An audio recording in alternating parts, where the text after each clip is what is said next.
Friends, नमस्ते। बहुत दिनों से सोच रही थी कि कुछ वीडियो बनाऊं, लेकिन टॉपिक ही नहीं मिल रहा था। और टॉपिक अगर मिल रहे थे तो उसके ऊपर इतने ज़्यादा वीडियो बन रहे थे कि सुन के मैं थक जाती। तो बाद में सोचा किसके ऊपर बनाऊं, तभी एक टॉपिक मिला। एक लड़का मेरे पास आया, मैं ट्यूशन कराती हूँ, तो मेरे पास आया, बोला मैडम ये मुझे लेसन सिखा दो। तो मैं बोला ठीक है। तो बैठ गया, तो मैं पढ़ने लगी। एक छोटी सी स्टोरी थी। एक फादर होता है, वो अपनी बेटी को लेके पार्क में आता है, और एक माँ होती है, वो अपने बेटे को लेके पार्क में आती है। दोनों एक ही बेंच पे बैठते हैं। वो दोनों सामने खेल रहे होते हैं, उसके बच्चे, और ये दोनों यहाँ पे बात कर रहे होते हैं। तभी थोड़ी थोड़ी देर बाद जो फादर होते हैं वो खड़े होते हैं और बोलते हैं बेटा अब घर चलो। तो बेटी प्यार से बोलती नहीं पापा प्लीज़ 5 मिनट और ज़्यादा खेलने दो। तो पापा फिर से बैठ जाते हैं। फिर से 5-6 मिनट के बाद फिर से खड़े होते कि बेटा अब घर चलो। फिर सामने से बेटी का वही आंसर, नहीं पापा प्लीज़ और ज़्यादा 5 मिनट, जस्ट 5 मिनट्स मुझे खेलने दो। तो पापा बोलते ठीक है। फिर से थोड़ी देर बाद फिर से वो खड़े हो जाते, फिर से बोलते कि बेटा अब चलो। तो बोला नहीं पापा प्लीज़ 5 मिनट और ज़्यादा खेलने दो। तो बोला ठीक है, फिर से बैठ जाते। तो उसके पास जो वो औरत होती है वो पूछती है कि आपको कोई बीमारी है क्या, कि मैं आप खड़े होते फिर से बैठ जाते हो, खड़े होते फिर से बैठ जाते हो। तो वो हंसने लगते हैं और चेहरा मायूस हो जाता है। एक छोटी सी न कहने वाली मुस्कान होती है। तो जो औरत होती है वो समझ नहीं पाती है कि क्या हो रहा है। वो बोला कि आपको कोई हुआ है क्या, कुछ तकलीफ़ है क्या। तो वो बोलता है कि थोड़े महीने पहले मेरा भाई यहीं से गुज़र रहा था, इस ग्राउंड के चक्कर लगा रहा था, तभी अचानक एक्सीडेंट में उसकी मौत हो गई। जब घर पे जाके देखा तो ये सब पता चला।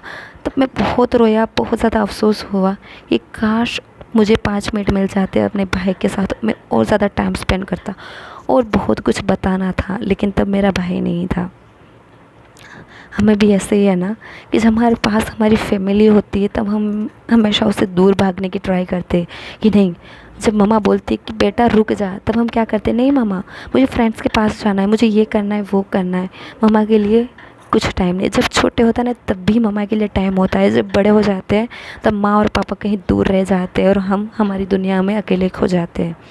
और जब हमें सच में उसकी वैल्यू होती है, जब पता चलता है कि काश कोई होता मेरे पास, काश कि कोई होता मेरे सर पे हाथ घुमाने वाला, काश कोई होता मुझे बचाने वाला, मुझे प्रोटेक्ट करने वाला, तब हमारे पास सिर्फ और सिर्फ पुरानी यादें रह जाती और कुछ भी नहीं। पुरानी यादें नहीं, जो तो अफ़सोस कह सकते हैं कि अफ़सोस रह जाता है। ये तब बस यही होता कि 5 मिनट और मिल जाते।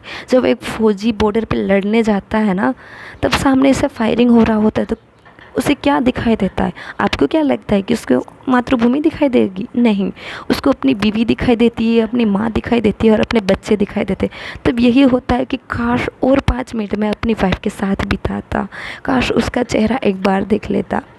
और बस यही जो मूवी में देख रहे थे ना, एक मूवी आई थी बॉर्डर, शायद उसमें नहीं दिखाई देता कि जब वो मरता है तब क्या दिखाई देता है कि उसकी काश उसकी माँ आती है और उसके सर पे हाथ फिरौती है।